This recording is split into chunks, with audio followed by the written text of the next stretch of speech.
മറ്റുള്ളവരെക്കാൾ കഴിവില്ലാത്തവനാണ് എന്ന ബോധം നിങ്ങളിൽ എപ്പോഴെങ്കിലും ഉണർന്നിട്ടുണ്ടോ? അവിടെയാണ് നിങ്ങൾ സ്വയം പരാജയപ്പെടുന്നത്. മറ്റുള്ളവരാൽ നിങ്ങൾ പ്രശംസിക്കപ്പെടുമ്പോൾ നിങ്ങൾ ഒരിക്കലെങ്കിലും ആസ്വദിക്കാതിരുന്നിട്ടുണ്ടോ? ഇല്ലെങ്കിൽ നിങ്ങളുടെ ചിന്തകൾക്കും അയാളുടെ ചിന്തകൾക്കും വലിയ അന്തർധാര തന്നെയുണ്ട്. അവിടെയാണ് അയാൾ വ്യത്യസ്തനാകുന്നത്. Are you the best footballer in the world right now? I think so, yes. ഇത്തരം ചിന്തകളെ മാച്ചു കളയാതെ നിങ്ങൾ അയാളെ ഇന്നും പരിഹസിക്കാൻ ശ്രമിക്കുന്നുണ്ടെങ്കിൽ അയാളുടെ വളർച്ചയും അയാൾ സൃഷ്ടിച്ച നിമിഷങ്ങളും നിങ്ങളുടെ ചിന്തകളെ നിരന്തരം മുറിവേൽപ്പിച്ച് കടന്നു പോയിട്ടുണ്ടാകും എന്നാണ് അർത്ഥം. അത് റൊണോ അങ്ങനെയായിരുന്നു. ആരുടെ മുന്നിലും വിജയിക്കണമെന്ന് മാത്രം ശീലിച്ചവനറിയാം, ചിന്തിച്ചവനറിയാം. നിങ്ങളുടെയും സ്വപ്നം അതുതന്നെയല്ലേ?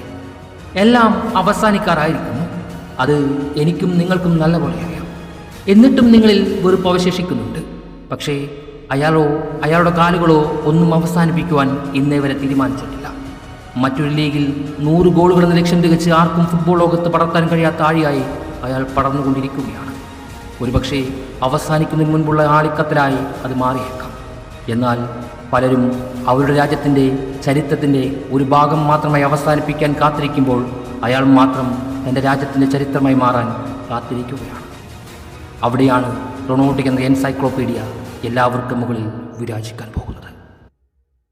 A walking work of art. He comes to life when his team needs him. It's him again. It's always him.